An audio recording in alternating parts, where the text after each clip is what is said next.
Bom, gente, vamos lá então? Bom dia. Bom dia. O dia que eu falei que não ia ter controle de frequência está com mais gente do que o dia que eu falei que não ia ter. Foi segunda. Segunda, acho que o pessoal, né, tá com frio. Você nem passou. Levei minha filha no médico, desculpa. Oi? Você não passou lista, passou? Não, mas eu de cabeça não estou fazendo. Mas não no sentido terrorista, assim, é mais para... Genial, gráfico maravilhoso. Bom, sei todos pelos nomes, né? Enfim. Bom, na última aula,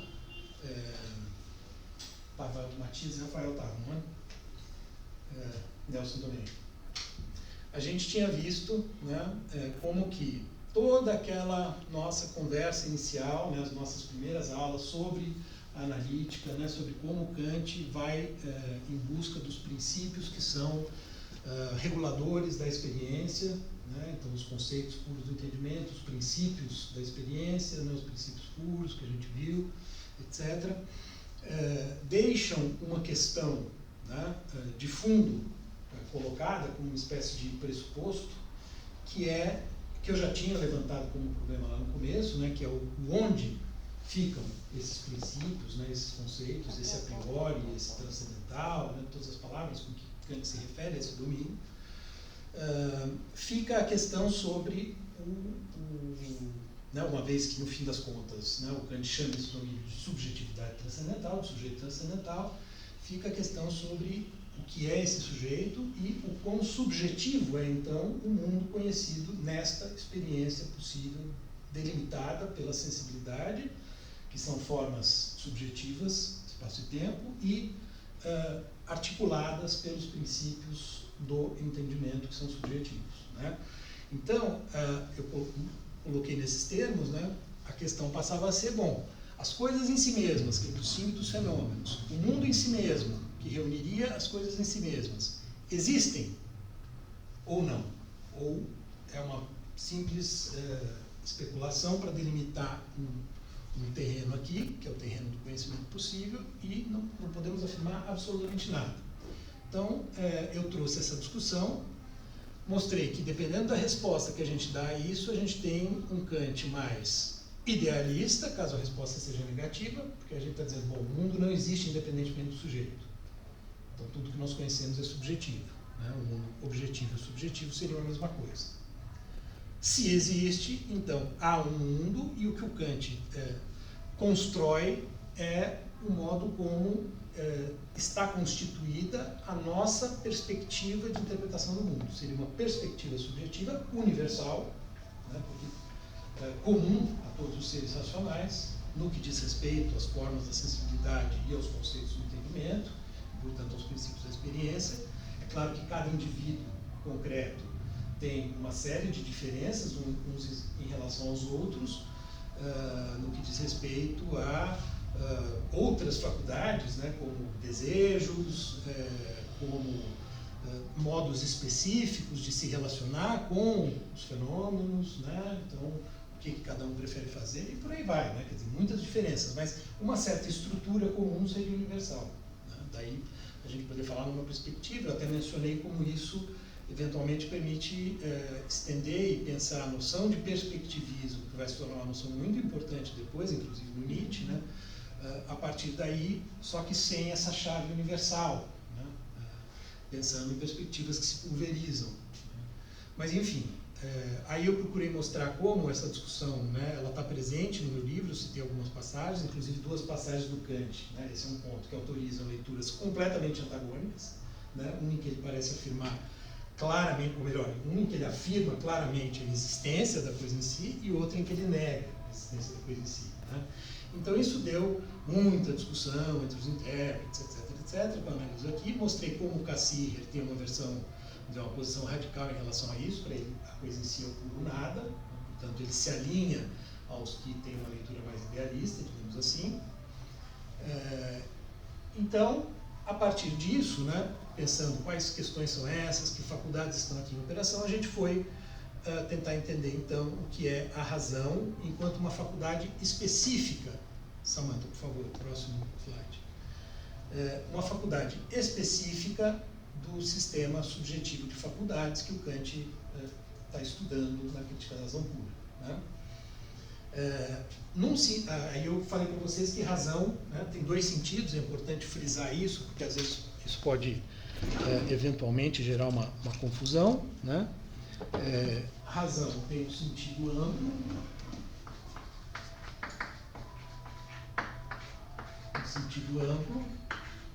e um sentido estrito. Num sentido amplo, ela coincide com as faculdades subjetivas em geral, quer dizer, com a mente em geral. Então abrange entendimento, imaginação, todas as faculdades que o Kant vai, faculdade de julgar, né? Que o Kant vai detalhar ao longo das suas análises da subjetividade. E, em sentido estrito, ela é o que ele chama de faculdade superior. Né? Então ela seria a principal faculdade desse sistema de faculdades subjetivo. Né?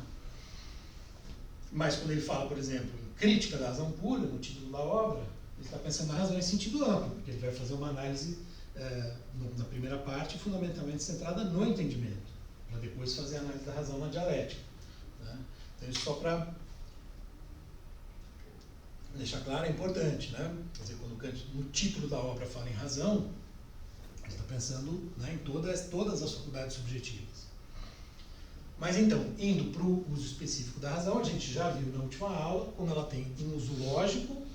Esse uso lógico, ele está, a princípio, ele se atrela ao próprio conhecimento científico, né, na medida em que ele pega conhecimentos que resultaram da conjunção de entendimento e sensibilidade e, por meio de raciocínios, que vão se tornando cada vez mais complexos, elabora esses conhecimentos, né, e permite a produção de teorias, por exemplo. Né? Então, ela vai resultar em, né, eu usei essa imagem, né, então vamos dizer, vai resultar em teorias cuja validade, enquanto explicação do mundo, vão ser testadas na própria realidade. Né? Então, elaboram-se teorias. Né? Então, Copérnico propôs um modelo teórico para entender, né, a relação entre a Terra e o Sol. Né? Aquele modelo viria a ser comprovado de fato em experimentos por Galileu. Né? Ora, né, Copérnico elaborou racionalmente aquela hipótese, aquele conjunto de hipóteses, para que fosse possível alguém depois testá-las, e testá-las com eficácia. Então, né, o conhecimento teórico, e isso a gente, em alguma medida, vamos dizer, em linhas muito gerais, funciona até hoje, né, dessa maneira, quer dizer, nós elaboramos hipóteses para explicar, e elas são testadas contra a realidade. Né?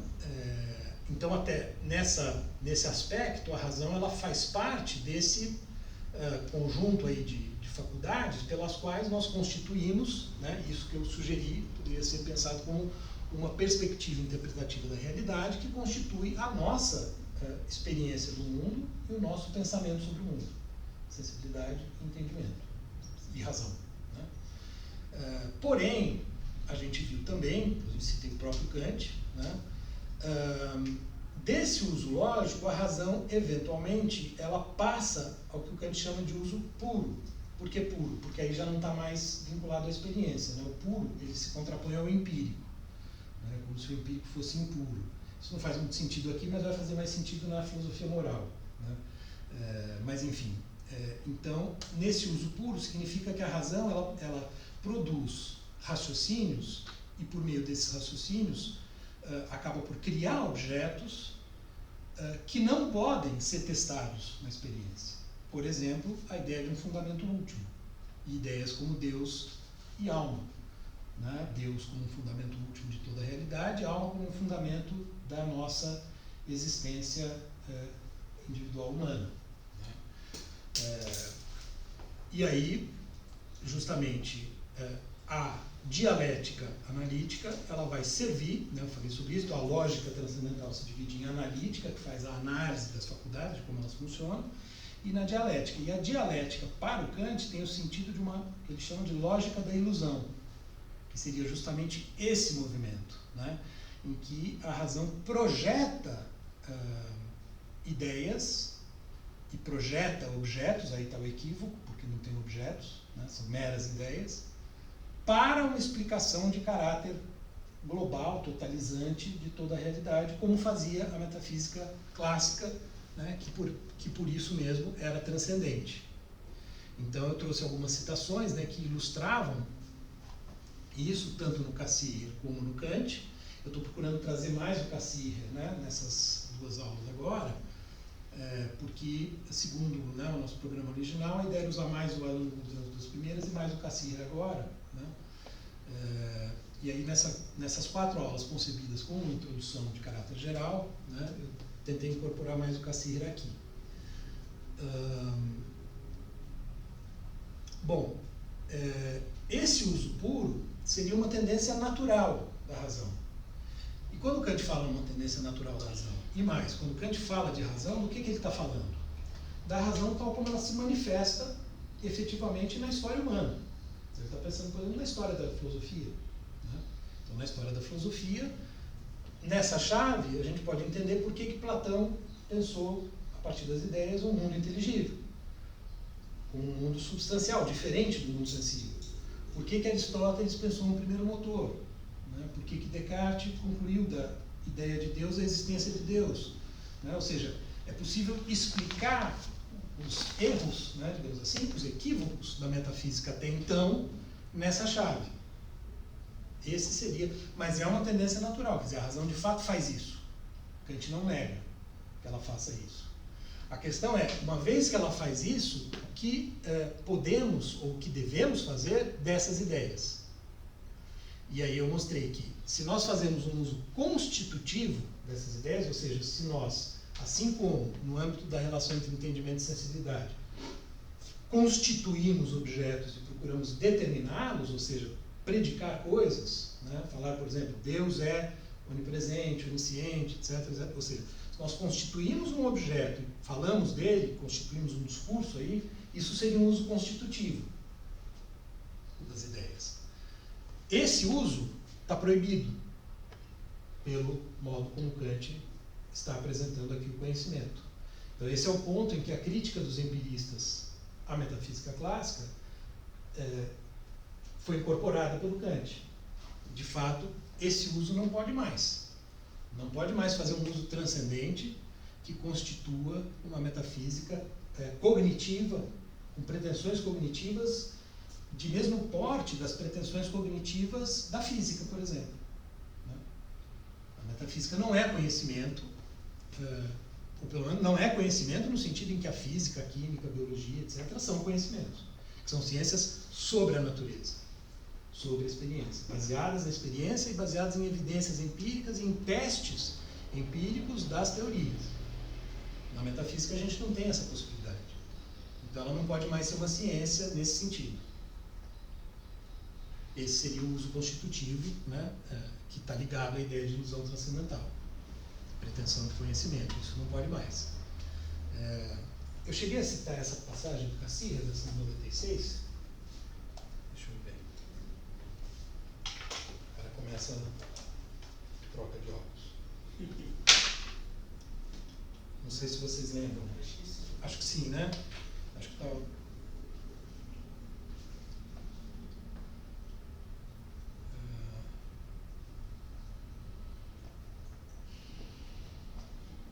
Sim. Sim. Fiz. Essa eu fiz. Bom, esse uso então está proibido, porém, há um uso regulativo que vai ser admitido tanto aqui, no próprio âmbito da crítica da razão pura, ao pensar o conhecimento científico, como, a gente vai ver isso depois, na crítica da faculdade de julgar, ao pensar a natureza, e logo que a gente vai estar pensando mais, aqui ele está pensando mais, como eu já falei várias vezes, na física de Newton. Lá ele também vai ter em conta a biologia como uma ciência natural, então, o modo como funciona a biologia. Depois a gente fala sobre isso. Mas vai ser, tanto aqui como lá, um uso nesse sentido, um uso regulativo, e o Kant vai usar cada vez mais, na crítica da faculdade de julgar ele vai usar muito essa expressão. Nós pensamos como se houvesse um primeiro princípio, uma causa primeira, algo assim, porque isso, enquanto hipótese, ajuda a organizar, digamos assim, a sistematizar o conhecimento científico. Então, nesse ponto, o uso puro, ele auxilia o uso lógico. Eu brinquei, bom, Talvez se Newton não acreditasse em Deus e não tivesse Deus no sistema dele, ele não elaborasse a teoria como ele elaborou e não tivesse concebido, né, as hipóteses como ele concebeu, as leis da física, etc. Tá? Isso sou eu fazendo uma certa, enfim, imagem, né, para pensar a coisa. Mas a ideia é essa, né? Então, eventualmente, partir de certos princípios pode ajudar, mas isso não significa que isso de que se partiu como um princípio existe. Esse é o ponto, né? Então, ainda que a ideia de Deus ajude a pensar alguma coisa, isso não significa que Deus existe.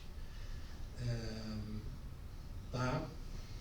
Bom, então, nós ficamos com a seguinte situação, né? É isso que fica caracterizado na dialética transcendental. A razão, ela produz certas ideias, essas ideias eventualmente ajudam o conhecimento, como, né, desde que seja um uso regulativo, mas elas também podem levar a uma ilusão transcendental que o Kant está querendo impedir. A questão passa a ser, então, como lidar com essas ideias, quer dizer, o que fazer disso? Né? O que fazer desse âmbito do nosso pensar, da nossa, não só do nosso pensar à toa, né, mas de um pensar que está esforçado, que busca, né, compreender a realidade. Né? O que fazer dessas ideias? Né? Como lidar com elas e as questões que elas trazem junto. Né? Então aí o Kant vai, na dialética, naquele sistema bem dividido, né, em 4 e 3, aquilo que eu já mencionei, né, ele vai trabalhar com os diferentes aspectos, então, né, como se configuram os problemas relacionados a cada uma dessas liberdades. Então, uma primeira parte da crítica da razão pura vai enfrentar a questão específica da alma. Né? Por que que a alma se constituiu historicamente, né, no âmbito da metafísica, e se a gente quiser, enfim, ir mais longe, né, pensando em religiões em geral, religiões muito anteriores ao próprio surgimento da filosofia, ou de culturas diferentes com as quais, né, a cultura grega não tinha nem contato, e assim por diante. Ele sempre tem, muito frequentes, né, se não sempre, quase sempre, né, alguma ideia de espírito, de alguma coisa não material que habita, digamos assim, o corpo material. Né? Então, a tendência a passar da noção de eu, que é uma noção que de fato está presente enquanto noção, né, na experiência humana e é constitutiva da experiência, como a gente já viu, ficou indeterminado o que era exatamente esse eu, mas que o eu tem um papel fundamental para constituir a experiência, para constituir os objetos e assim por diante, a gente já viu. Né? Foi quando a gente começou a ver o caráter subjetivo daquele esquema. Né? Então, Kant vai lidar com essa questão. Por que não é possível concluir do eu, deduzir do eu, uma noção como a noção de alma, tal como fazia a metafísica clássica? Esse é um dos problemas que ele vai se enfrentar na seção chamada Paralogismos da Razão Pura. Tá? O que é o eu?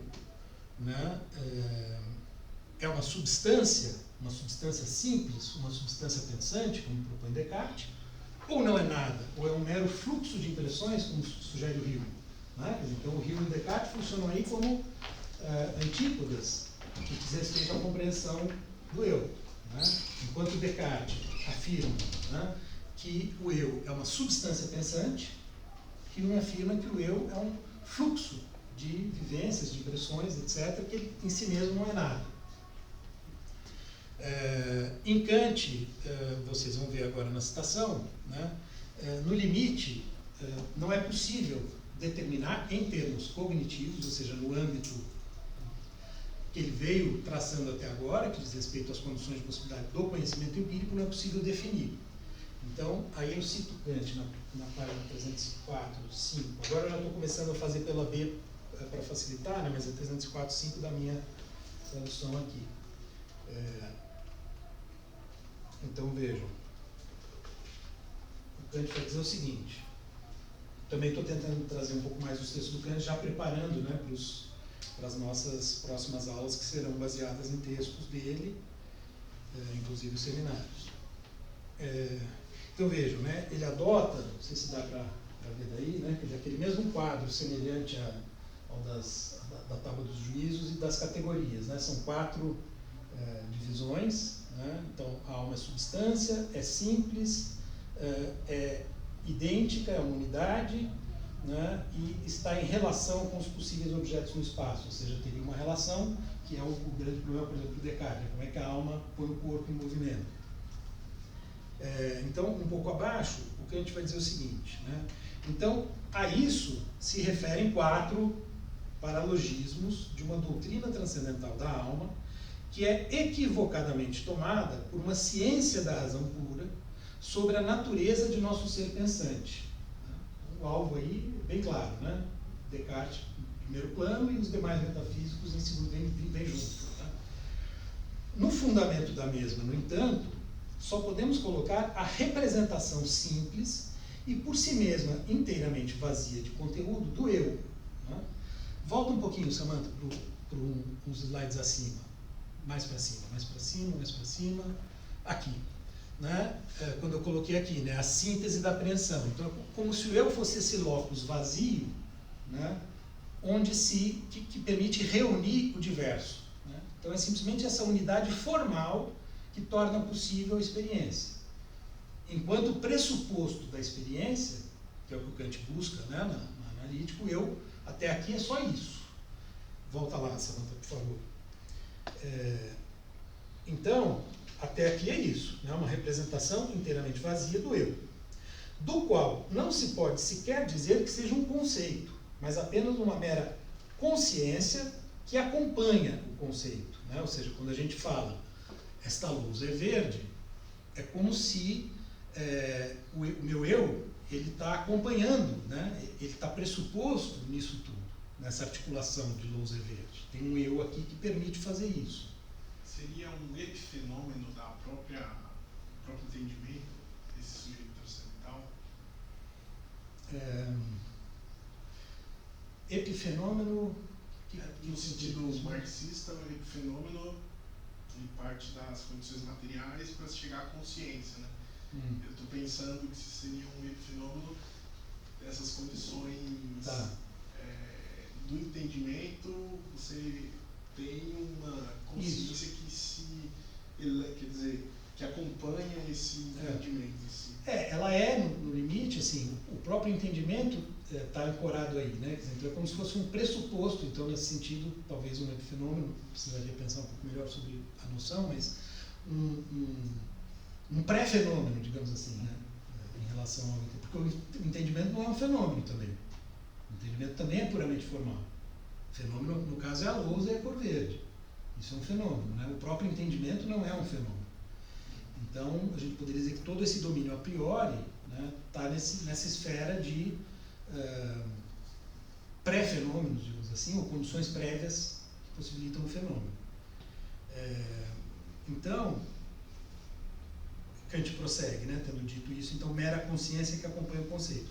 Através desse eu, ou ele, ou isso é interessante, né? O Nietzsche vai naquela reflexão sobre o eu, né? Ele fala isto que pensa, né? Justamente também criticando a noção cartesiana de eu. Quer dizer, o Nietzsche está fazendo uma crítica à noção de eu que guarda alguma semelhança com a crítica que o Kant está fazendo aqui. É claro que o Nietzsche pretende incluir o Kant naqueles que ele está criticando ali, mas a crítica não vale tão facilmente para o Kant como vale para o Descartes, digamos assim, né?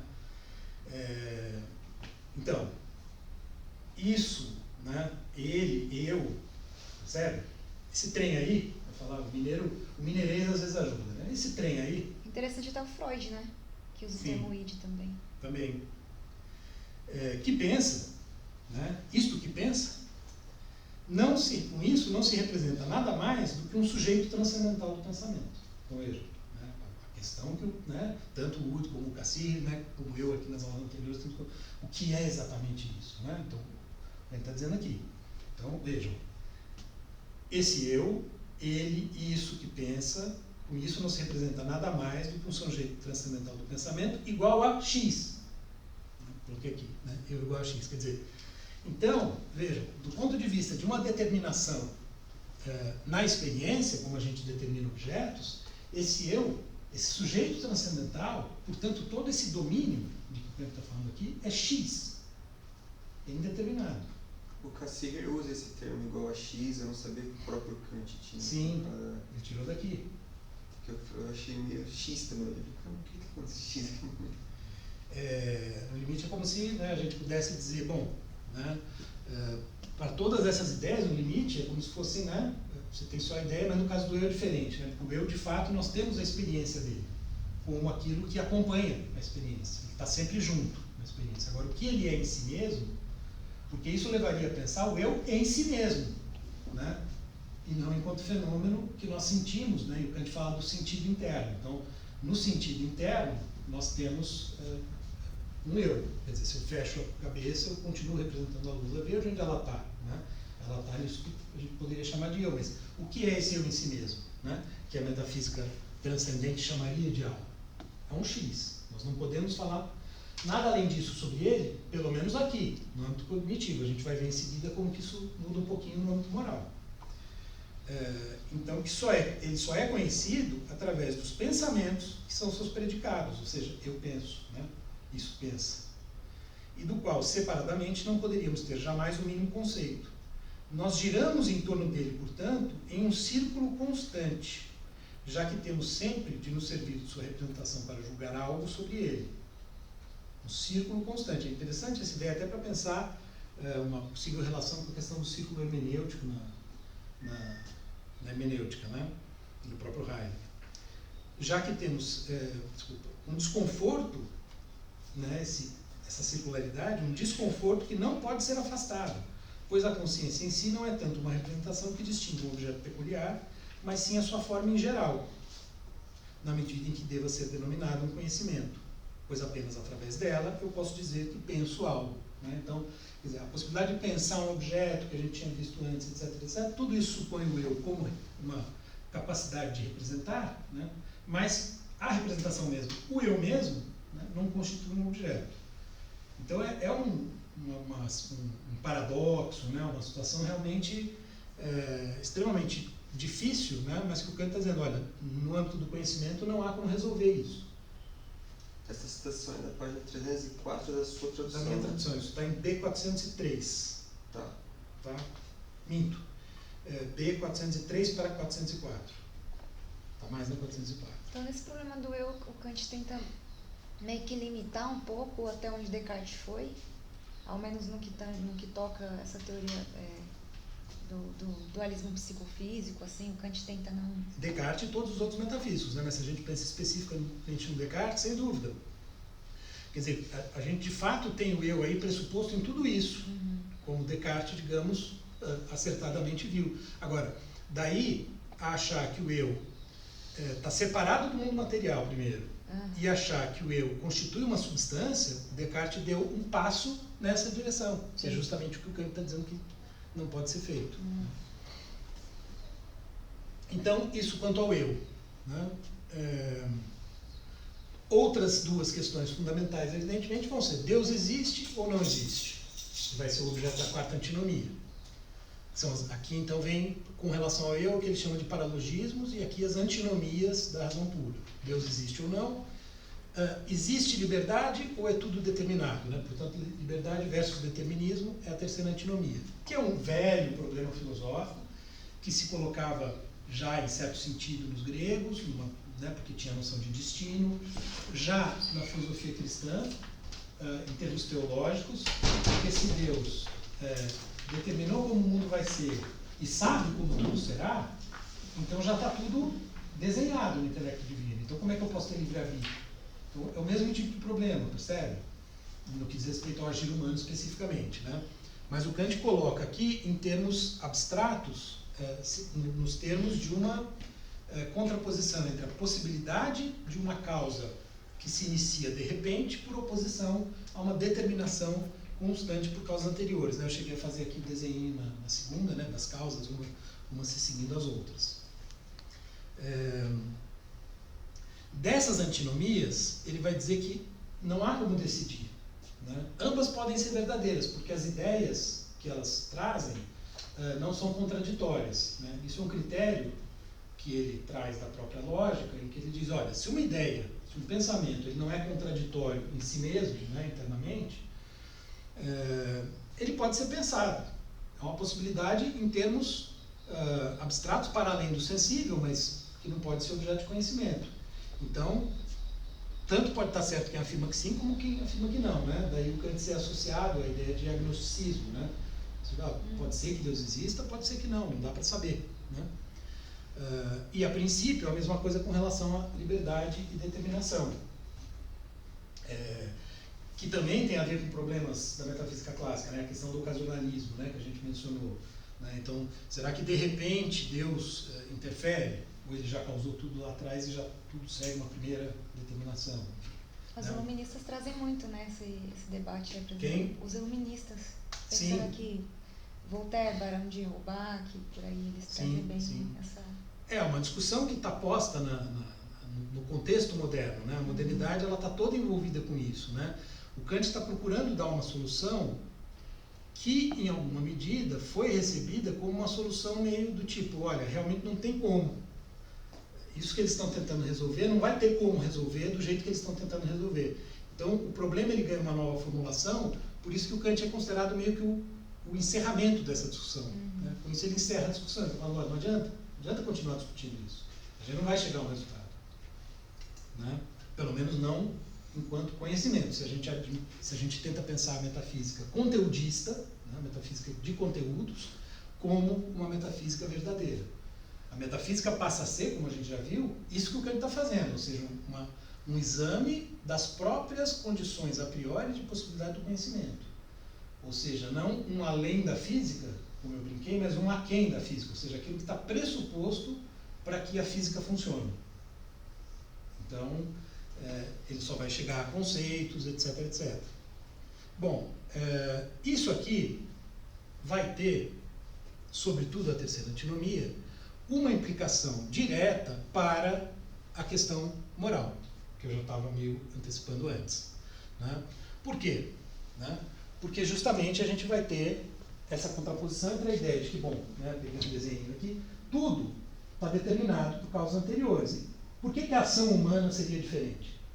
Né? Por que o comportamento humano, né, a vida de um ser humano, seria diferente, ou seja, escaparia as mesmas leis que regem de maneira constante, necessária, universal, etc., o movimento dos astros no espaço, né, ou o que acontece com o corpo, se eu solto ele no ar, ele cai no chão e assim por diante. Né? Por que o ser humano seria capaz de tomar uma decisão livremente e agir de acordo com ela? Né, que é o velho problema da filosofia moral. Então se coloca aqui uma contraposição entre a ideia de uma ação determinada e uma ação livre. Então aqui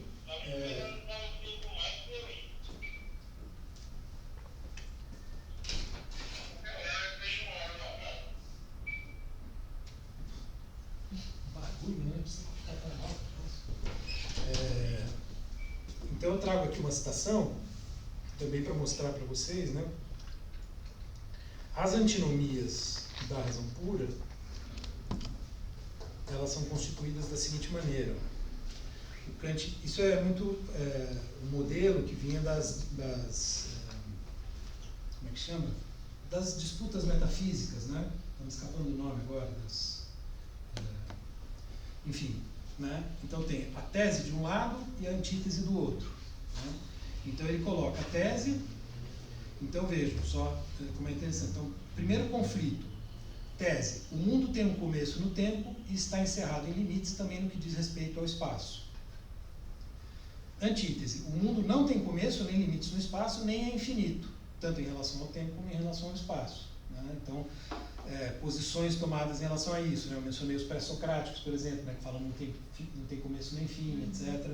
Já na filosofia cristã tem um momento em que Deus cria o mundo, enfim. Segunda antinomia, aí o Kant faz observações. Segunda antinomia é da divisibilidade. Né? Então, cada substância se constitui de parte simples e em parte alguma, não existe nada além do simples ou daquilo que seja a partir dele composto. Né? Então, a ideia de átomo, por exemplo. Né? E a antítese, nenhuma coisa composta no mundo se constitui de parte simples, né? em parte alguma, não existe nada nela que seja simples, portanto tudo seria sempre divisível. Né? Então veja, são grandes temas da metafísica que ele traz aqui como contraposições. Né? As duas primeiras, segundo ele, ambas são falsas. Quer dizer, as 4 teses aqui são falsas.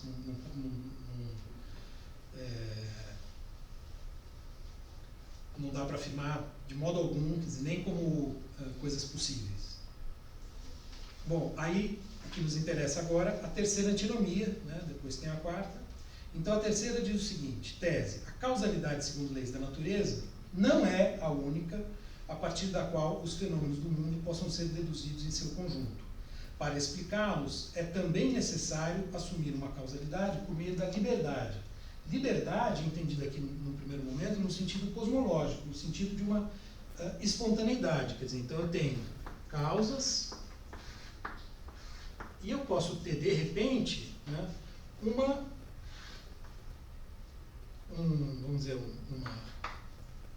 coisa que vem não sei de onde e instaura um evento novo a partir do qual eu vou ter uma outra sequência de causas, que aí sim vai seguir a necessidade natural.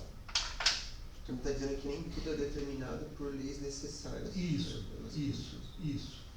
No que diz respeito aqui especificamente à causalidade, né? Então, o acontecer de um fenômeno ter ou não ter uma causa anterior. Então, se é possível que um fenômeno seja causado de fora desse mecanismo. E a antítese, não há liberdade e tudo no mundo acontece segundo leis da natureza. Então, tudo é determinado. Que é um velho problema, como dei alguns exemplos do passado, e que continua depois, né? Se a gente pensar no positivismo do século XIX, né, afirmando, né, que tudo segue leis necessárias, o comportamento do humano não é diferente, etc, etc. Bom, aí o Kant ele vai então fazer comentários, né, e num certo momento ele vai dizer o seguinte, comentando a tese, que diz que não é tudo determinado. Agora, nós já estabelecemos essa necessidade do primeiro começo de uma série de fenômenos a partir da liberdade, na medida em que, de fato, era tão somente exigido para a compreensão de uma origem do mundo, ao passo que todos os estados seguintes podem ser tomados por uma sucessão segundo meras leis da natureza. Quer dizer, aqui o que ele está dizendo é que no interior da experiência é possível assumir que há um começo, mas não um começo absoluto, como estava na outra antinomia, porque a gente não está lidando com o mundo em si mesmo. Então aqui tudo bem, né? Quer dizer, supor que há uma primeira causa dentro do registro da experiência, porque a gente vai esbarrar em algum lugar que aí sim a gente vai chegar à pergunta que não tem resposta. Digamos, a física hoje chega ao Big Bang, né?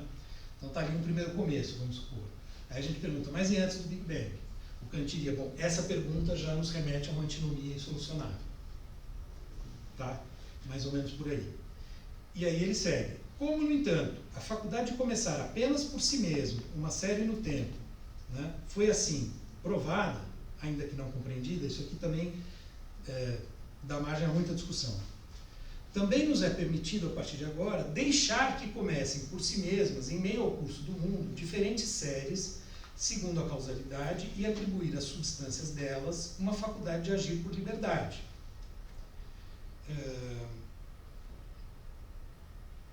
E aí, bom, eu pulo aqui uma parte, e aí ele vai dar um exemplo. Se eu agora, por exemplo, levanto-me de minha cadeira e, sem a influência, levanto-me da minha cadeira de maneira inteiramente livre, e sem a influência necessariamente determinante das causas da natureza, comece então, com esse acontecimento, suas consequências naturais ao infinito, uma série absolutamente nova, ainda que esse acontecimento seja apenas, segundo o tempo, a continuação de uma série precedente, né, dos instantes anteriores, a continuação de uma série precedente. Pois essa decisão e este fato não repousam, por certo, na sucessão de meros efeitos naturais e não são uma mera continuação dos mesmos. As causas naturais determinantes é que cessam inteiramente antes deles no que diz respeito a tal acontecimento. Tá? Então, vejam, o exemplo que ele deu. O exemplo que ele deu foi justamente, né, já dei aqui, né, até falei, eu posso sair da porta, posso voltar. Quer Quer dizer, eu posso agora me mover para a direita ou para a esquerda. Eu vou me mover para a esquerda, naturalmente. Isso estava determinado? Série anterior causal? Será que está ou não? Enfim, né? Esse é o problema. E o Kant está ilustrando com esse exemplo. Daí a importância disso, né, para o âmbito moral. Porque só vai ser possível pensar a moral se a gente supõe a capacidade de um ser humano de tomar sua decisão livremente. Né? Porque se as ações de um ser humano são causadas por coisas anteriores, seja a história de vida, sejam os pais, seja a cultura e assim por diante, ele não pode ser responsabilizado por suas ações, né? Então não faz sentido pensar em moral e assim por diante. Né? Bom, vamos passar então para o slide seguinte, Samantha, por favor.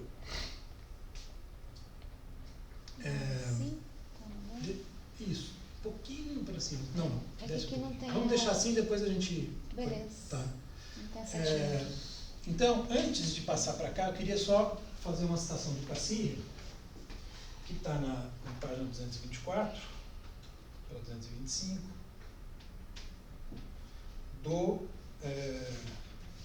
desse livro, que corresponde a 229, 230 da edição original. Então ele cita, veja, por que isso é interessante? Porque há toda uma discussão, e por que eu trouxe também essa citação da própria Crítica da Razão Pura, e vou trazer mais uma. Porque o que o Cassirer vai tentar mostrar aqui, e naquela reconstrução teleológica que ele faz do Kant pré-crítico, ele já tenta mostrar também, que o problema moral era uma preocupação dada de saída para o Kant. Né? Então, o Kant tem esse problema em mente desde o princípio. Né? Quer dizer, ele está procurando um fundamento para a ciência, etc., mas essa questão para ele ela é crucial.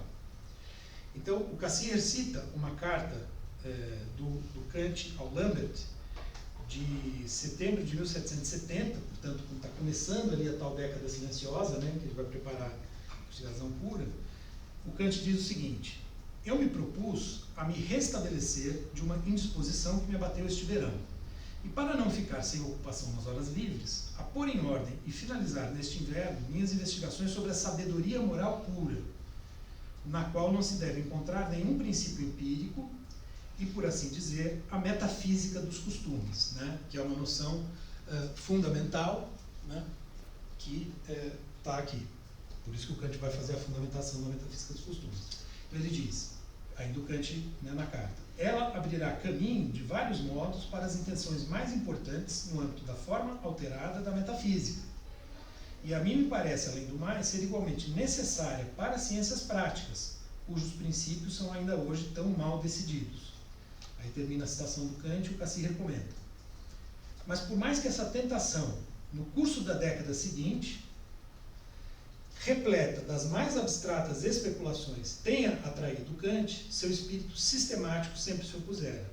Ele exigiu de si, como fundamentação metódica imprescindível, que só se dedicaria à metafísica da natureza e à metafísica dos costumes, quando o projeto e a execução da filosofia transcendental pura estivessem concluídos, né? Ou seja, a crítica da razão pura.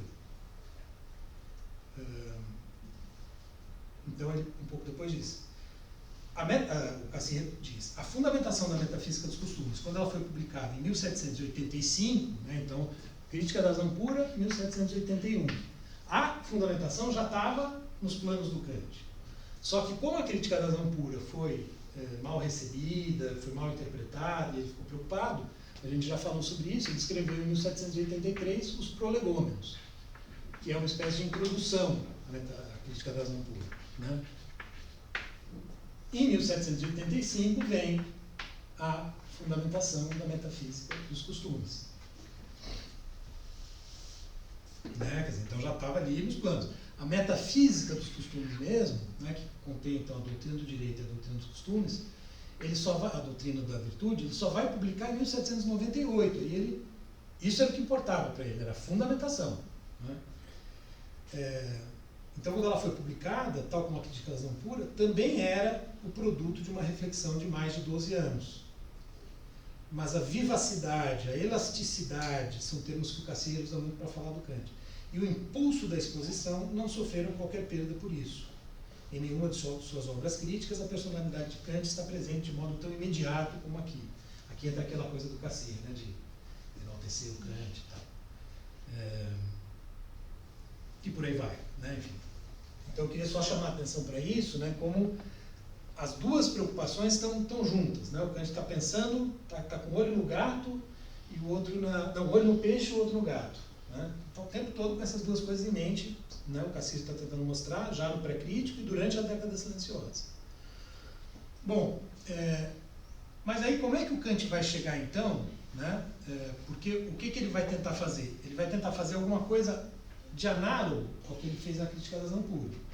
Então, algumas vezes eu falei que ele, na Crítica da Razão Pura, ele partiu do conhecimento tal como ele funciona, e ele tinha em primeiro plano, então, a física de Newton, bem sucedida, né, o grande exemplo de ciência bem sucedida da época, para extrair as condições de possibilidade, os princípios que tornavam possível aquela ciência, uma ciência necessária, universal, etc. Ele vai tentar fazer alguma coisa análoga com a moral. Então, na fundamentação, né, então esse primeiro livro que ele vai escrever para buscar o fundamento da moral, aqui eu já estou também com isso, né, completando um pouco da introdução geral ao Kant e já pensando na aula que a gente vai ter depois sobre a filosofia moral. Ele vai partir da moral como um dado, como algo que existe na sociedade humana. E aí a gente poderia, claro, ele não usa esses termos, né, mas a gente poderia, bom, todas as sociedades humanas têm, de um jeito ou de outro, né, algum tipo de moralidade, algum tipo de costumes. A palavra costumes é bem apropriada porque são, né, os diferentes costumes das sociedades, né.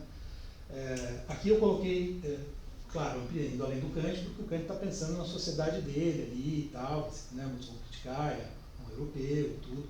Mas eu estou pensando, então, em diferentes sociedades, diferentes culturas, né, e assim por diante, cada uma delas com seus costumes, ou seja, suas noções de bom, de justo, de correto, né? O que o Kant, em relação a isso, ele tenta fazer na fundamentação?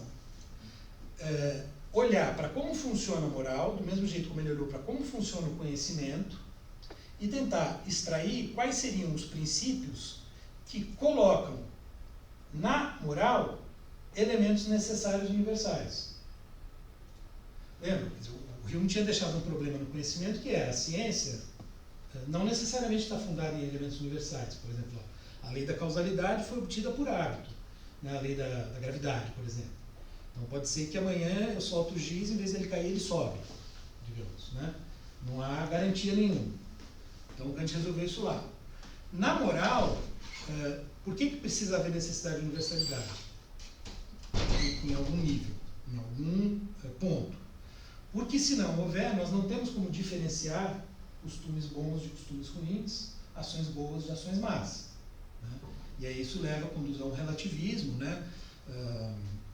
Que, enfim, né, a gente pode pensar em vários âmbitos, mas a gente pode pensar, por exemplo, uma situação que, para nós, né, que o Kant não tinha conhecido esse fenômeno especificamente, mas para nós que conhecemos a história do nazismo, né? Como afirmar que o nazismo era algo ruim em si mesmo, né? E, por exemplo, trazer os oficiais nazistas a um julgamento após a guerra, um julgamento de Nuremberg, e julgá-los de acordo com princípios ditos universais, né, direitos humanos, né, e assim por diante, se, quando eles agiam de acordo com as regras vigentes no país deles, no momento deles, né? É o mesmo problema que vai se colocar no julgamento do Eichmann, né, em Jerusalém, que é o famoso livro da Hannah Arendt e tal. Percebem?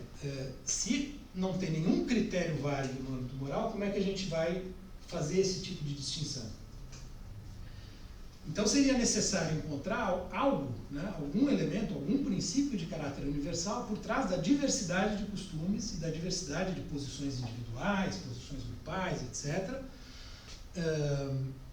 que seja dotado de universalidade. Não é à toa que o Kant o Kant, como eu disse, né, ele foi resgatado no final do século XIX pelos neokantianos, né, o Cassirer é um deles, né, começou com o Cohen, que foi o mestre do Cassirer, que ele elogia, né, homenageia no começo do livro.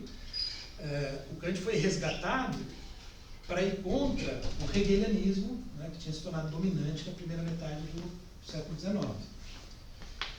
Mas esse primeiro retorno a Kant, né, existia essa expressão zurück nach Kant, retorno a Kant, era guiado sobretudo por uma preocupação com o conhecimento, com a lógica, com a fundamentação rigorosa do conhecimento científico, já em vista de desdobramentos da ciência da época do Kant para cá.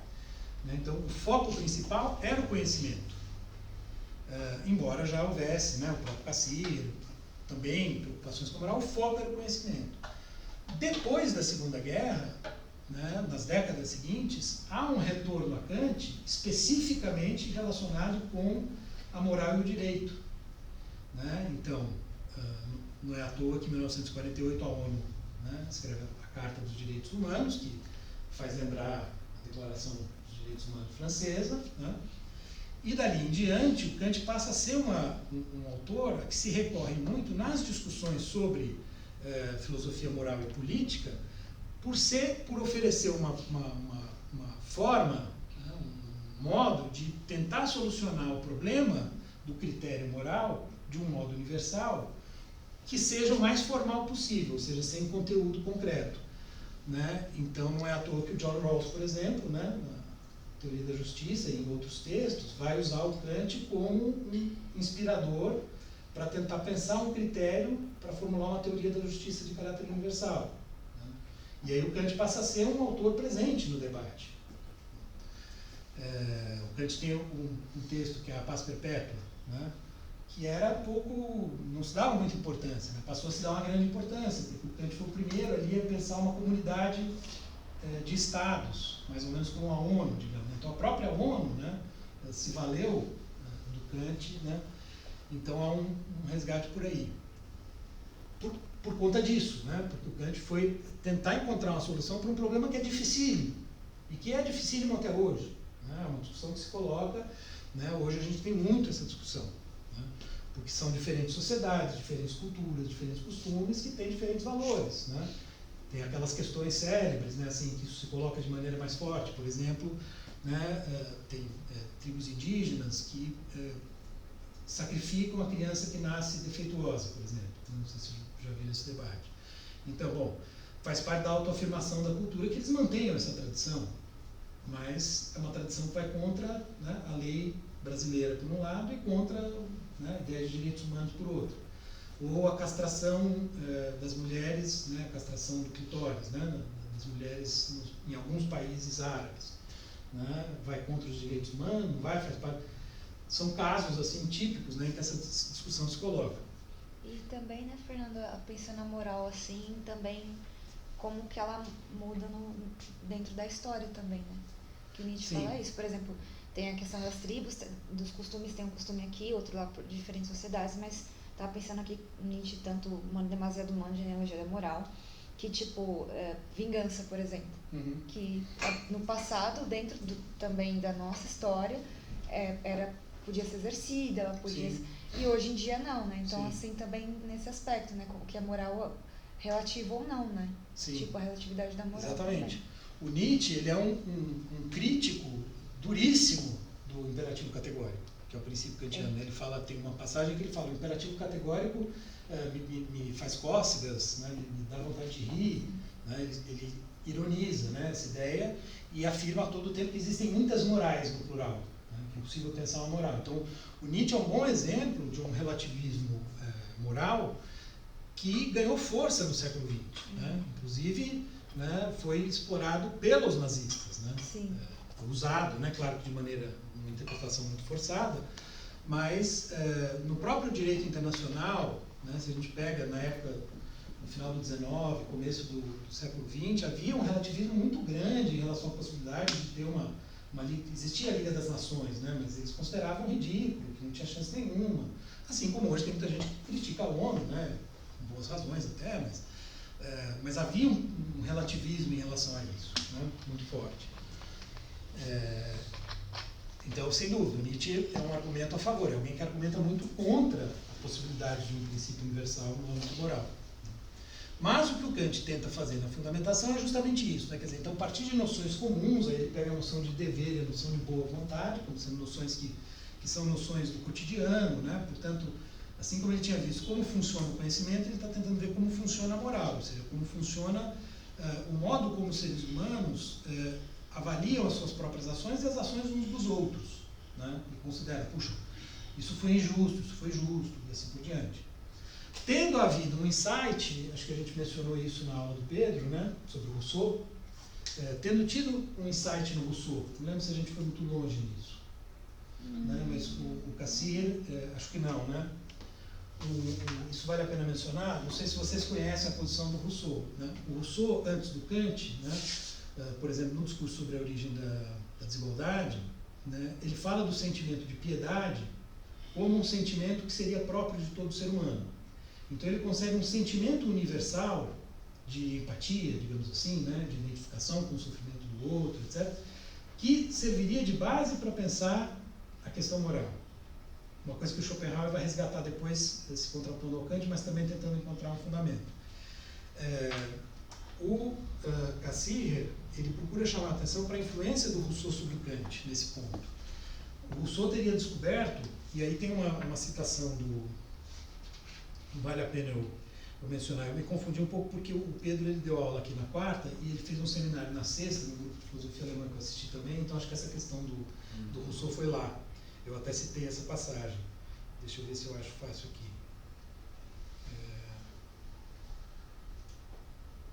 Aquela no grupo foi uma pergunta, né? Sim, foi uma pergunta, mas aí eu trouxe esse elemento. O Cassirer é um dos que mais enfatizam esse vínculo do Rousseau com Kant. Aqui, ó. Isso é uma citação do Kant, das observações sobre o sentimento do belo e do sublime.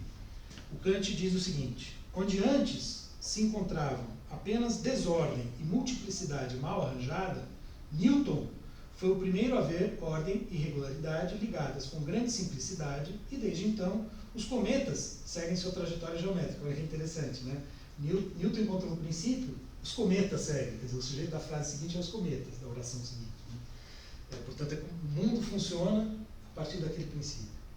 E aí, ponto final, frase seguinte: Rousseau foi o primeiro a descobrir, sob a multiplicidade das formas humanas adquiridas, a natureza profundamente oculta do ser humano e a lei secreta segundo a qual providência é justificada a partir das suas observações. Aqui o Kant ainda opera com uma noção de providência, com uma noção de Deus, mas o Rousseau chama, né, a piedade de... Tem uma passagem que ele se refere a isso como o dedo de Deus nos nossos corações.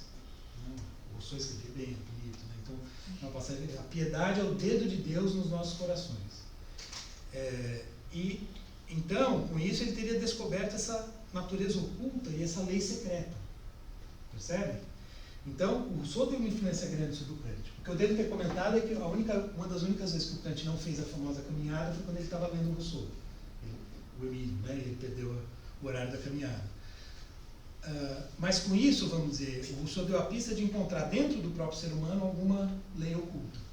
Só que os sentimentos para o Kant, eles fazem parte do domínio sensível, né?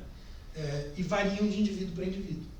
Eles dizem respeito à nossa natureza sensível, que são como os desejos. Então, o fundamento ele não poderia estar no sentimento, ele teria que estar na razão. Teria que estar na razão em sentido amplo, né?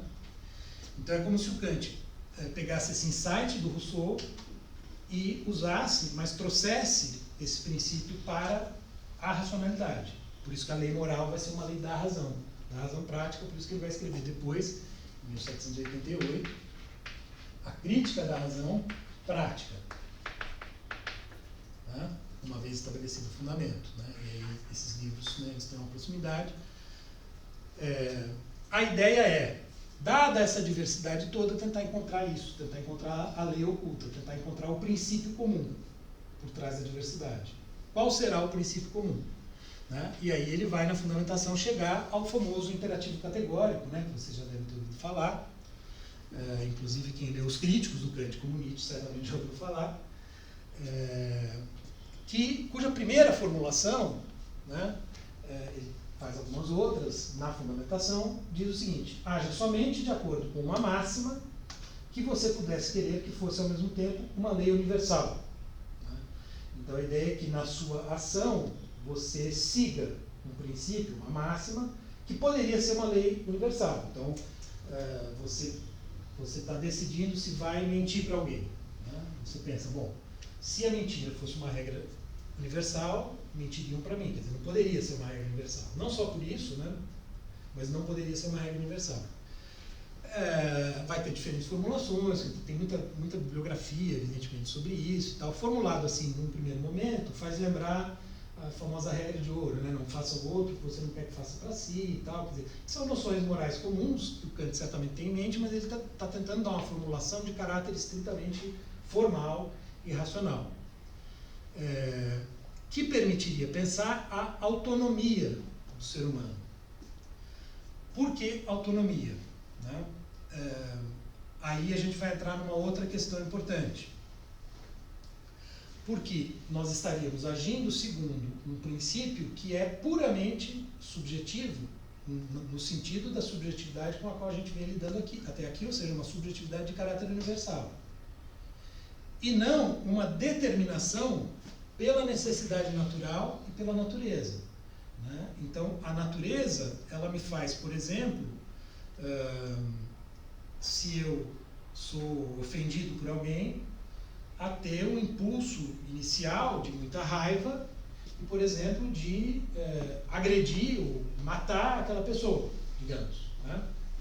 Ora, a razão me dá a possibilidade de frear esse impulso e agir de outra forma. Né? Então, quer dizer, que o Kant se insere também numa tradição de pensar o agir moral através da razão que remonta a Platão, né? Quer dizer, com toda uma tradição de pensar a razão como essa instância que modera os impulsos, os sentimentos, etc. Né? Então, a heteronomia, que é o contrário da autonomia, né, seria esse, né, estar à mercê da própria lei natural. Enfim, e daria para a gente explorar muito isso, né? Quer dizer, o quanto que fatores externos, né, nos impulsionam em certas direções. Né? Tem um livro do Somerset Maugham, né, que foi traduzido como A Servidão Humana, né, The Human Bondage, que é como, né, ele racionalmente ele tenta evitar, né, uma paixão que para ele tem um caráter autodestrutivo, em suas férias, não sei se alguém conhece esse livro, mas ele não consegue. Né? Então o livro narra como ele é refém da própria paixão e não consegue racionalmente se conter aquilo. Né? A gente poderia pensar nos vícios em geral, né? Quer dizer, um movimento semelhante, né? A pessoa não consegue racionalmente impedir aquilo. Então, a heteronomia tem um pouco esse sentido para o Kant, né? Quer dizer, como se fosse algo que a natureza nos impõe a fazer, a gente não quer, mas a gente... Então, se estabelece um conflito, né? E esse racional do qual a gente está falando, né? Que tenta evitar que a gente seja levado por esses impulsos, o que é isso, de novo? Né? Onde está isso? Né? Então, segundo Kant, é um princípio puro, a priori, transcendental, etc., etc., tal como aqueles da física, né? Tal como aqueles da ciência natural. Né? Então, seria possível pensar em autonomia e, como a gente já viu que é possível pensar em liberdade, as duas coisas se articulam. Né? Fala. Então, aí nesse ponto em específico, tem uma diferença entre homem natural e cultura, né?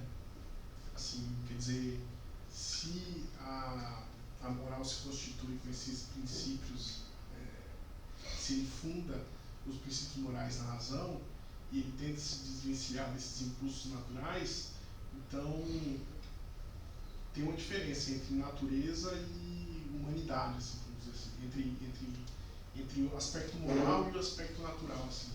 Sim, inclusive, né, a gente poderia o Kant não coloca exatamente nesses termos, né, mas muitos kantianos vão colocar, e talvez o próprio Cassirer vai numa certa direção, porque o Cassirer é um filósofo da cultura, né, ele vai pensar a cultura. O Kant está pensando, em geral, quer dizer, tal como ele fala, né, inclusive a gente vai ver, ele está pensando assim, né, a razão e a natureza, digamos, né, no indivíduo, né? Então a natureza de um lado e a razão do outro, né? E daqui resultando a ação do indivíduo. Sendo importante dizer, de saída, o seguinte: nenhuma ação humana, segundo Kant, vai ser jamais 100% racional ou 100% natural, porque nós somos as duas coisas. Então ela vai resultar de uma soma aí, de uma soma não, né? De um misto das duas coisas, em que pode ter mais razão, menos razão, né? Nenhuma ação vai ser 100% racional. Ela pode ser, no resultado, inteiramente conforme ao que a razão determinaria, e do ponto de vista jurídico isso é suficiente. Então, se eu deixei de matar alguém só porque eu sabia que tinha um guarda ali que ia me prender, ok, né? Mas isso não significa que eu agi moralmente. Eu queria matar, eu só não matei porque tinha um guarda ali. Isso é a diferença entre ética e direito, né?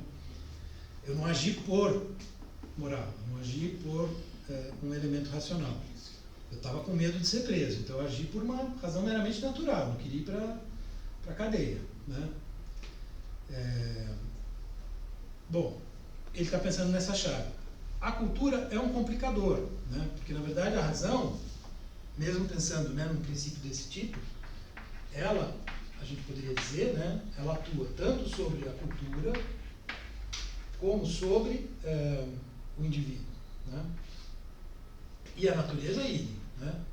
Então a cultura também, que aí é uma coletividade de seres humanos, né? Ora, mas a cultura também pode, né, quer dizer, ela ser o resultado dessa dupla influência. Então, se a gente pensa, por exemplo, né, inclusive, né, no contexto do Cassirer, né, que está pensando a cultura, a civilização, né, e assim por diante.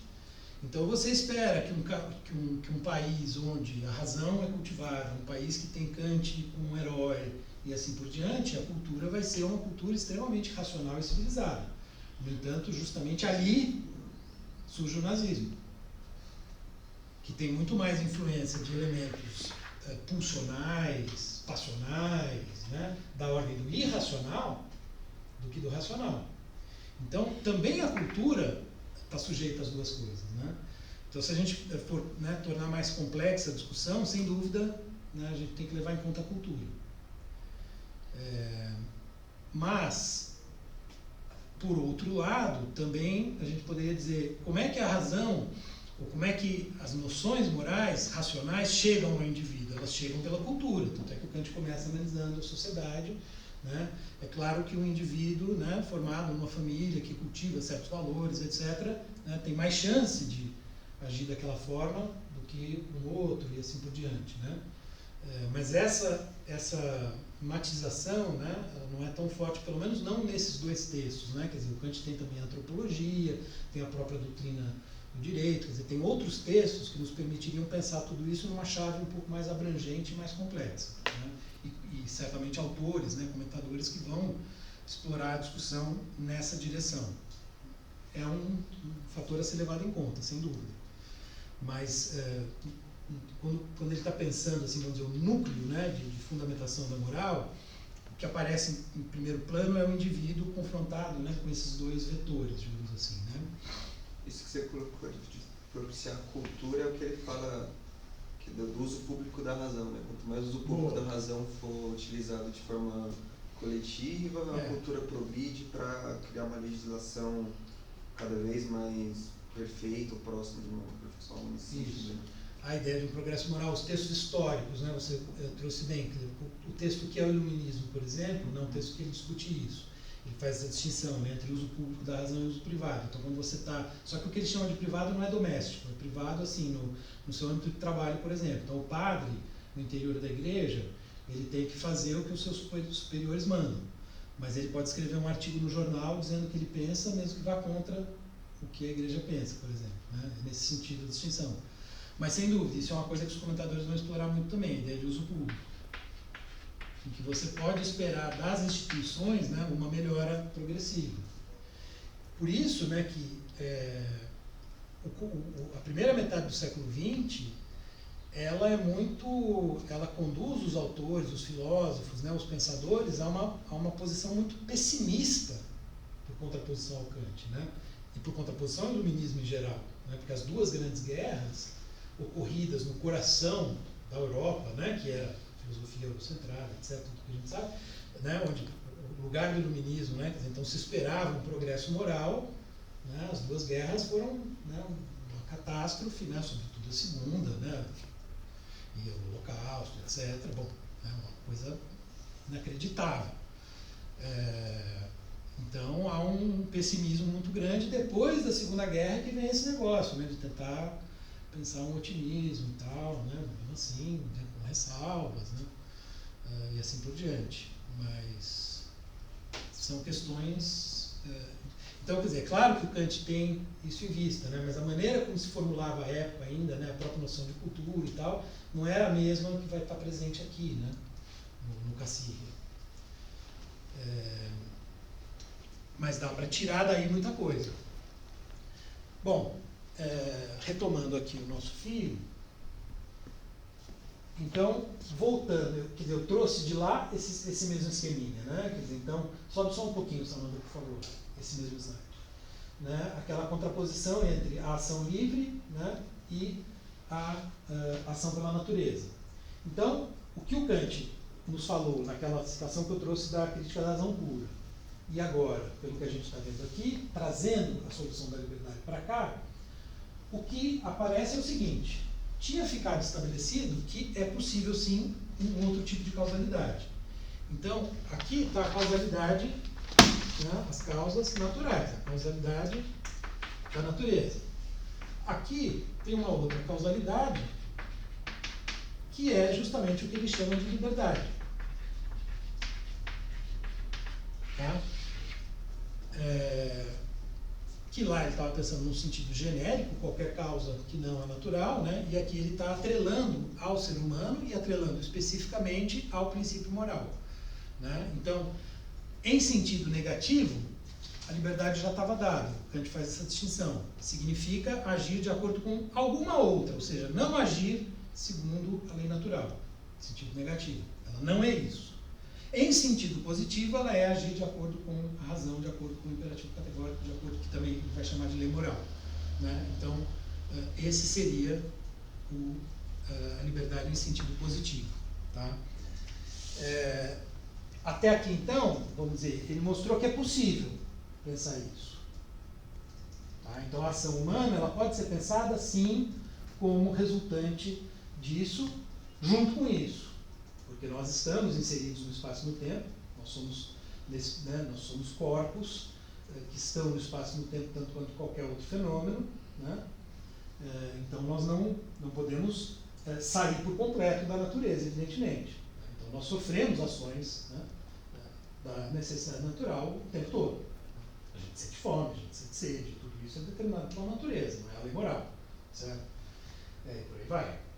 Bom, se então, como a gente viu, não há contradição e é possível pensar a liberdade, na crítica da razão prática, né, o Kant ele vai dar um passo, digamos assim, um pouco além, no sentido de falar que nós, de certo modo, o simples fato de sermos capazes de agir de acordo com uma outra causalidade, tal como ele deu o exemplo lá, dizendo, se eu me levanto agora da cadeira, etc., etc., isso funcionaria já como uma prova da própria liberdade.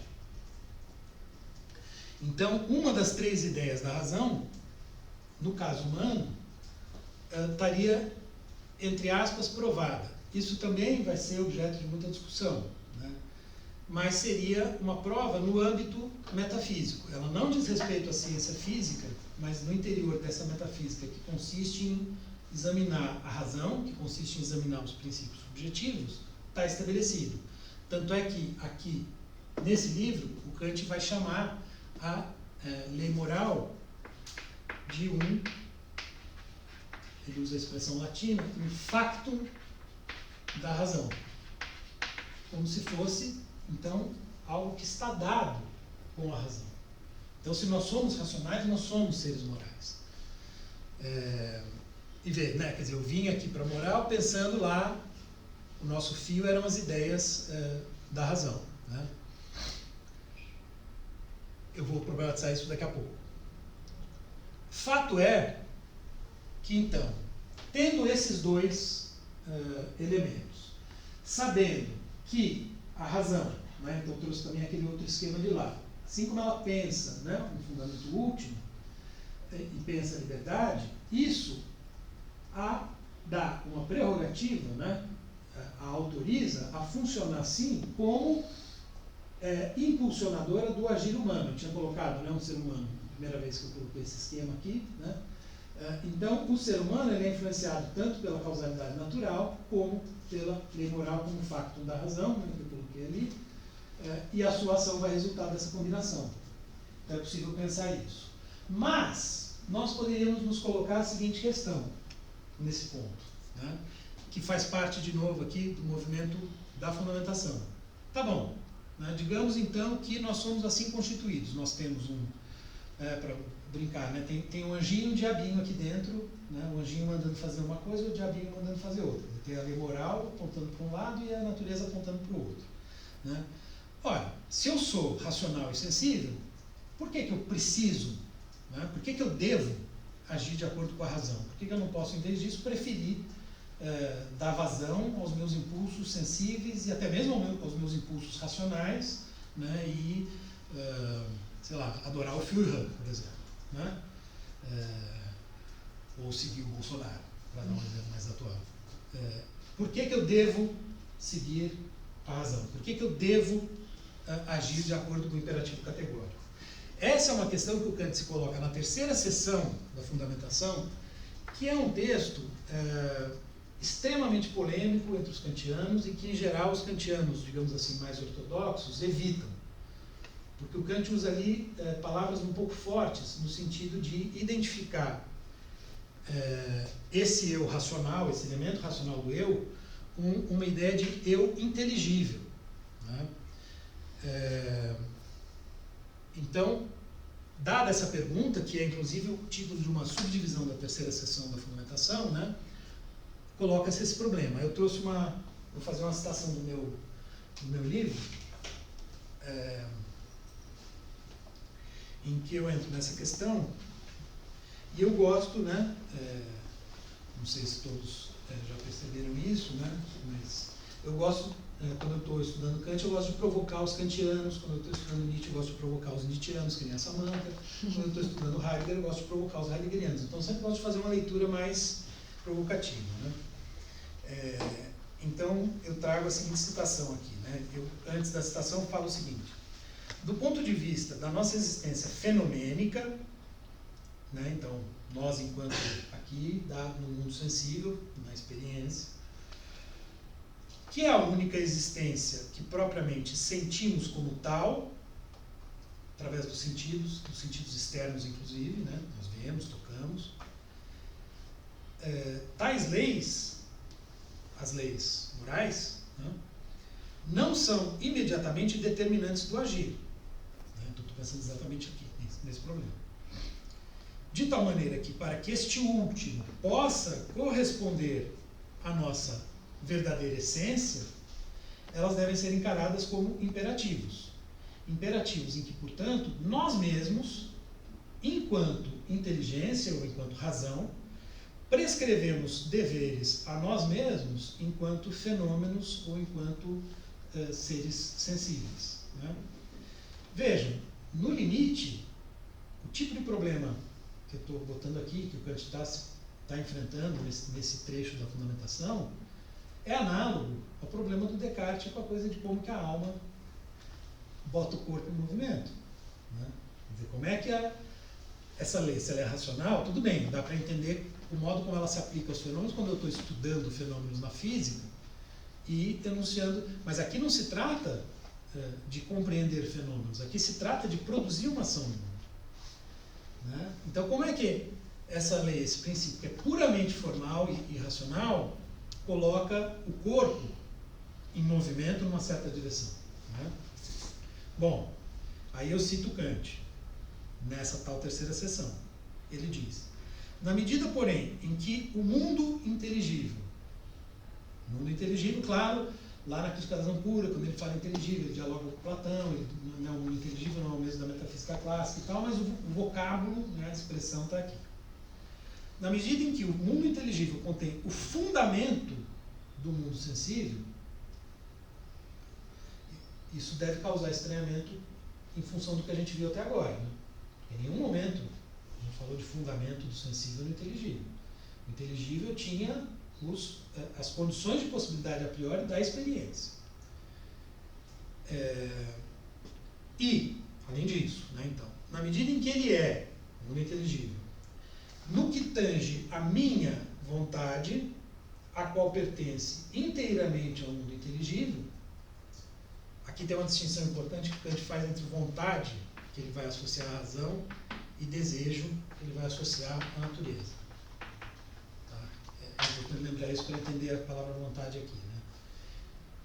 Então, na medida em que ele é diretamente legislador, e deve ser assim pensado, então eu devo, embora por um lado pertencente ao mundo sensível, reconhecer-me, por outro lado, enquanto inteligência, como submetido à lei daquele outro mundo. Né? Então aqui ele está colocando, né, a ideia de mundo inteligível relacionado com a razão. Isto é, da razão, que contém esta própria lei na ideia de liberdade e, portanto, como submetido eu à autonomia da vontade. Consequentemente, eu devo enxergar as leis do mundo inteligível como imperativos para mim e as ações a elas conformes como deveres. Tá? Que página é esse, professor? 154. Aí, um pouquinho depois, na verdade, o parágrafo que eu comento, né?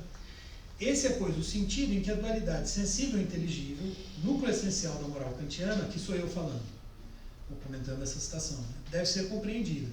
Embora não represente, a princípio, nenhuma dualidade substancial, em Descartes, né, ela estabelece, com respeito ao caráter, ao mesmo tempo formal e material do ser humano, uma relação de fundamento, o grifo aqui, né, entre o inteligível e o sensível, de tal maneira que naquele inteligível possam estar as leis que ditam como este último deve ser. Assim como nele estavam, lá no âmbito teórico, as leis que ditam como é o sistema da natureza, em sentido necessário universal, leis da física, por exemplo. Tal relação, podemos então dizê-lo, é a consequência derradeira da introdução do conceito de liberdade na análise do fenômeno moral, já que foi este conceito que garantiu a possibilidade do ser humano conceber-se na qualidade racional como pertencente a uma outra ordem de coisas e que, de outro, elevou o princípio da autonomia, a lei moral, à condição de princípio supremo dessa outra ordem. Ao agir por respeito à lei moral, o ser humano não estaria, segundo esse esquema, obedecendo a uma lei imposta de fora, mas seguindo sua própria lei, ou a lei de sua natureza racional, que é sua natureza essencial, ou o seu, entre aspas, eu em si, que fundamenta o eu fenomênico. Aqui, forçando um pouco a mão, né, mas pensando que, tendo ficado aberto o espaço lá em cima, nas ideias da razão, para pensar as três ideias, inclusive a ideia de alma, aqui torna-se possível conectar essa noção de eu inteligível ao que seria o eu em si, que seria a alma. Né?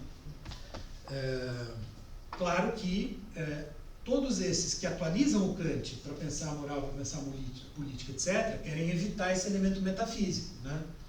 Mas o Kant está pensando nisso. Tanto está pensando nisso, né? Aí vem, isso foi a minha tese na dissertação de mestrado. Né?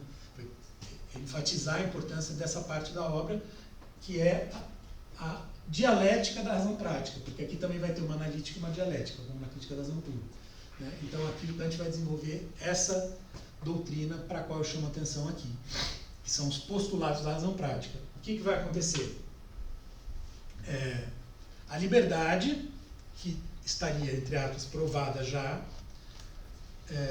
mas não num sentido forte, como um conhecimento teórico, né?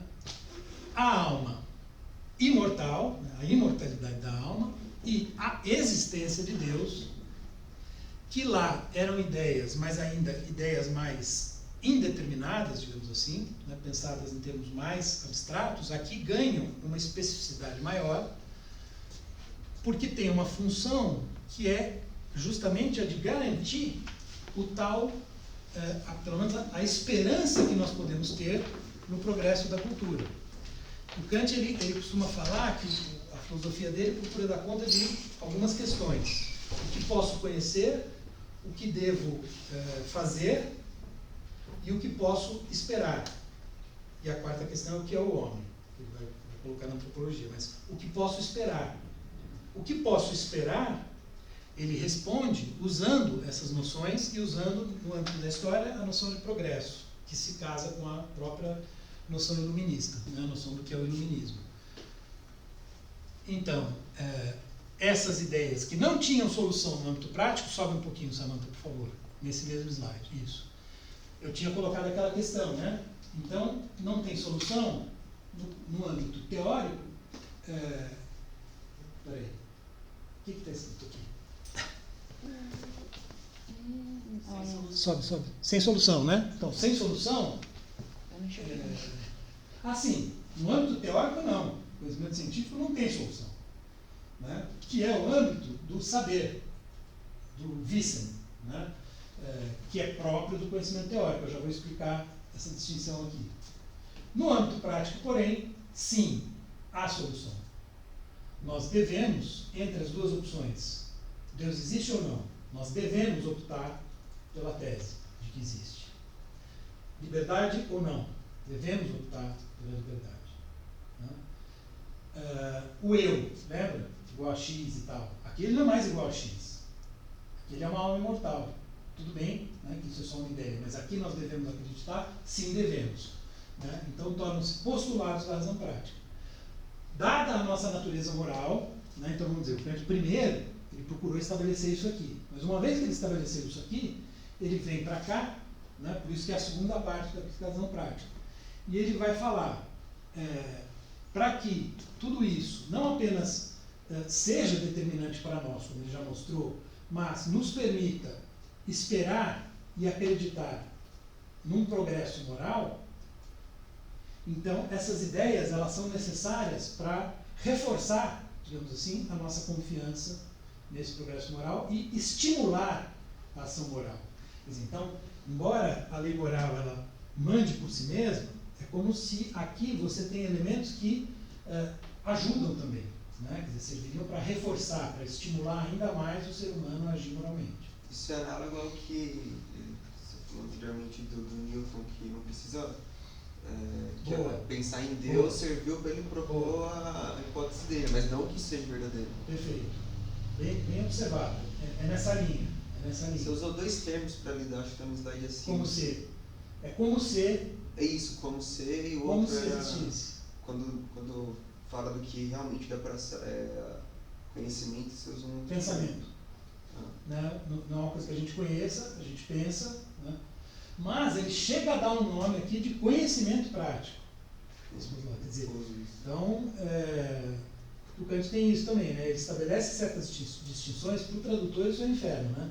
Ele faz as distinções e depois ele mesmo não segue. Então você percebe que ele está usando um daqueles termos no sentido do outro. Aí lascou tudo, né? Ele tem um rigor conceitual. Assim. Ele tem na hora que ele faz a distinção, mas depois, como ele está ali escrevendo, pensando e tal, ele se esquece, né? E usa o termo comum. Por exemplo, a distinção que ele faz entre Objekt e Gegenstand, que são as duas palavras para objeto. Ele faz uma distinção lá na razão pura a certa altura, né? Aí eu puxo uma nota, falo disso, mas depois ele começa a usar como sinônimos. Então, ele também não tinha um Ctrl+F para pesquisar o que ele escreveu. É verdade. Então, enfim, então elas se tornam postulados. Aí vejam, né? Eu trago uma citação do Cassirer e uma tradução do próprio Kant sobre... Porque aí veja, bom, então são postulados, eu não tenho saber, eu não tenho conhecimento teórico. Esse conhecimento prático não é um conhecimento teórico, eles não podem se confundir. Mas eu posso ter uma fé ou crença. isso é uma coisa interessante porque a palavra Glaube, substantivo Glauben, verbo, não tem em alemão a diferença entre fé e crença, como tem nas outras línguas ocidentais que a gente mais conhece, né? Inglês, francês, italiano, português. Né? Glauber é a única palavra que ela cobre esses dois sentidos. Né? Então, quem quer acentuar mais a proximidade com o contexto religioso usa fé, e quem quer aproximar mais com o contexto epistemológico usa crença. Né? No fim das contas é um pouco isso. Mas, bom, também são sinônimos em português, né? Mas tem sentidos diferentes. Então, o Cassirer, com relação a isso, vejam, até para marcar um pouco, né, a diferença da leitura dele em relação à minha. Na 248, falando então sobre o postulado, na verdade eu já estou com perto, ele diz, e o teor dessa exigência da possibilidade, né, dessas séries convergirem, é o que, segundo Kant, constitui o sentido prático do conceito de Deus, que é aqui pensado não como criador, não como explicação do começo do mundo, mas como garantia de sua meta, Ziel, e de seu fim, Ende, morais. O bem, mais isso os tradutores mantiveram aqui para marcar a diferença, né, entre meta e fim. O bem mais elevado no mundo, a coincidência entre felicidade e ser digno de felicidade, somente é possível na medida em que uma causa mais elevada da natureza seja admitida, a qual tenha uma causalidade conforme a disposição moral. Né? Quer dizer, ou seja, Deus estaria, a partir da mesma causalidade que atua em nós, atuando sobre a história, sobre a cultura, né, para fazer com que ela siga uma certa direção. Consequentemente, o postulado da possibilidade do bem mais elevado derivado do melhor mundo é, ao mesmo tempo, o postulado da efetividade de um bem mais elevado original, a saber, a existência de Deus. Ele se refere justamente à crítica da razão prática. Essa assunção não é, de modo algum, necessária para a moralidade, mas é necessária através dela. Quer dizer, então, ela não é necessária para constituir a lei moral, mas sim como esse estímulo adicional.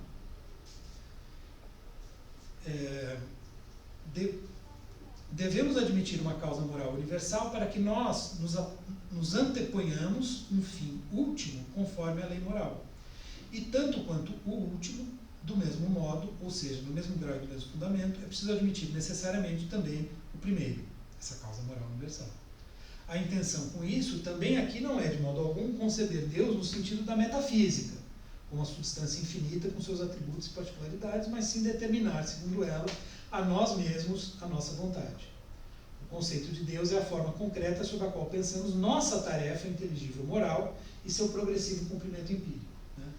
Na verdade, aqui não está, não está indo contra a minha leitura, não, né? Eu falei isso, mas pelo contrário, acho que ele está dando um lugar apropriado para o conceito. Então tem a ver com isso, né, com essa possibilidade de realização do fim moral. Porque aqui o dever está dado independentemente das consequências. Né? Isso é uma coisa que vai ser muito discutida nas teorias éticas contemporâneas. Né? Tem as teorias consequencialistas. Você, ao agir, você deve pensar na consequência do seu agir. O Kant não. Né? A ação deve ser pensada do ponto de vista moral como determinação direta pela lei. E a razão ela tem uma função normativa? Normativa, exatamente. Suficiente? Assim. Suficiente do ponto de vista moral. Não precisa de mais nada. Tudo isso, vamos dizer, são acessórios. Então Deus, tudo isso entra aqui como crenças acessórias que ajudam, vamos dizer, e que favorecem o progresso. Tanto é que tem um célebre texto que o Kant, né, virou uma caricatura, assim, todo mundo que gosta de xingar o Kant usa esse texto, né, que é sobre o suposto direito de mentir por amor à humanidade. Não sei se vocês já ouviram falar. Em que tem o exemplo, né, o Kant dá o exemplo de que, bom, você está na frente da sua casa, né, na calçada, com a porta aberta, passa um amigo seu correndo, fugindo de um bandido, né, que está tentando roubar ele, ou matar, sei lá. Né, aí ele pergunta, posso me esconder na sua casa? Você fala, pode. Aí vem o bandido, né, em seguida e pergunta, você viu fulano? O que você fala? Né, pergunta, fulano está aí? Claro, né? Qualquer um de nós vai falar, não vi, não sei onde ele está. Né? Você vai mentir. O Kant fala que o correto, do ponto de vista da lei moral, é você falar sempre a verdade. Então você tem que falar, sim, fulano está aqui. Né? Ou seja, o que ele está dizendo? Se você seguir a lei moral nesse momento, você vai dizer a verdade. Mas ele não está dizendo que ele seguiria a verdade, que ele faria isso. Provavelmente o Kant, de carne e osso, não faria isso. Ele mentiria, porque ele é sensível e nesse momento a gente tem que dar preferência ao sensível, né? Ao sentimento de compaixão pelo amigo, sei lá o quê. Né? Enfim. Então você mentiria para o bandido, mas a lei moral diz que você não deve. Quase como se fosse. Por isso que é um princípio tão regular e necessário como os princípios da física, entendeu? Mas isso não quer dizer que você vai agir daquela forma. Só que virou uma caricatura, né? Situação esdrúxula, né? Mas enfim, o que significa então a fé? Acho que é importante, com isso a gente encerra inclusive hoje pontualmente. Tem várias passagens em que o Kant faz essa distinção entre 3 modos de assentimento. Ou seja, o que me leva a assentir em relação a uma determinada afirmação. Por exemplo, né, se eu digo para vocês, esta lousa é verde, e vocês concordam comigo, ao concordar, ao assentir, vocês estão assentindo por conhecimento, por saber, aquilo que ele chama de Wissen, em alemão, né, que normalmente se traduz por saber. Né? Vocês sabem que é verde, então vocês estão concordando por isso. Só que no caso da existência de Deus não é saber, né? É outra coisa. Então, aqui eu já coloquei na paginação da academia, B850, que está na página 594 da minha. Então ele faz essa distinção que ele faz em várias partes, eu peguei aqui justamente da Crítica da Razão Pura, né, por ser o texto que a gente vem usando. O assentimento, ou a validade subjetiva do juízo, no que diz respeito à convicção, que vale ao mesmo tempo objetivamente, tem os seguintes 3 estágios: opinião, fé e saber. Vejam como a noção de subjetivo, ela está sempre, ela tem um sentido universal, mas ela tem também um sentido particular, que é o caso na opinião. A opinião é um assentimento com consciência que é insuficiente, tanto subjetiva como objetivamente. Ou seja, do ponto de vista da subjetividade transcendental, ele é insuficiente. Porque nada foi estabelecido na Crítica da Razão Pura, quer dizer, na análise do conhecimento a priori, que torne aquilo necessário. E do ponto de vista objetivo também não. Né? Então, se eu perguntar para vocês, né, quantas pessoas tem na sala ao lado? Nenhum de nós sabe. Né? Não se trata de acreditar ou não, a gente vai chutar. Eu acho que tem 3, eu acho que tem 4, tá? A gente pode fazer uma aposta, porque a gente gostava de apostar, a gente vai lá e vê quantas pessoas tem. Né? Cada um pode ter a sua opinião. Né? Então, vai chover hoje? Você pode achar que sim, eu posso achar que não. Isso quer dizer, opinião, né? Um monte de coisa é opinião. Se o assentimento é apenas subjetivamente suficiente, subjetivamente no sentido universal, ele se denomina fé, Glauber. Denomina-se saber, por fim, o assentimento que é tanto subjetiva como objetivamente suficiente. A suficiência subjetiva se denomina convicção para mim mesmo. Então a gente volta a ser a objetiva se denomina certeza para todos. Não me deterei na ilustração. Mas aqui ele faz então essa distinção. Então, do ponto de vista da metafísica, tal como Kant a concebe, como estudo das condições a priori, do conhecimento, da moral, depois a gente vai ver da estética e tudo, pode haver uma suficiência subjetiva, ou seja, eu tenho suficientes elementos no que diz respeito à compreensão da subjetividade humana concebida universalmente para acreditar. Então, acreditar na existência de Deus e na imortalidade da alma seria algo que nós devemos fazer por razões subjetivas, ainda que não tenhamos quaisquer comprovações objetivas. Nós não temos nada no mundo sensível que nos leve a acreditar nisso como nós acreditamos que a luz é verde. Mas pela nossa natureza moral, então nós teríamos razões suficientes para acreditar nisso. É isso que o Kant está dizendo. E aí na 856, ele vai falar especificamente... Kant traz Deus pela porta dos fundos. Isso que o Schopenhauer vai falar, olha, tá vendo? Kant tirou Deus e alma pela porta das frentes, olha Deus e alma voltando aqui, né? É isso mesmo, né? Só que não é na crítica da razão prática, eu estou citando a crítica da razão pura, percebe? Quer dizer, todo mundo fala, o Kant voltou atrás depois, não, já está aqui, está na primeira. E na primeira edição, isso aqui não é a segunda edição, quer dizer, está nas duas, né? Mas já estava na primeira. Porque, como o Cassirer mostrou, o Kant já estava com essa preocupação. Então, aí quando ele vai falar especificamente da fé moral, ocorre algo bem diverso com a fé moral. Quer dizer, ele ainda diferencia no registro da fé diferentes tipos de fé. Tem uma hierarquia. Pois aí é absolutamente necessário que algo tenha de acontecer, a saber que eu obedeça a lei moral em tudo. O fim, por isso que eu disse, né, nós devemos acreditar, não é só... O fim é estabelecido aqui de maneira incontornável e somente uma única condição é possível, segundo todo o meu discernimento, sob a qual esse fim se coaduna com todos os demais e assim tem validade prática, qual seja a de que haja um Deus e um mundo futuro. Mundo futuro para a alma. Sei também com total certeza que ninguém conhece outras condições capazes de conduzir à mesma unidade dos fins sob a lei moral. Como, no entanto, o preceito moral é ao mesmo tempo minha máxima, tal como a razão ordena que ela deve ser, então acreditarei firmemente em uma existência de Deus e em uma vida futura. E estou seguro de que esta crença não poderia produzir algo vacilante, pois do contrário seriam arruinados os meus próprios princípios morais, que não posso recusar, sem tornar-me indigno a meus próprios olhos. Isso é o Kant falando. Então, né, voltou pela porta dos fundos. Né? Mas é isso, mas não é conhecimento, é fé.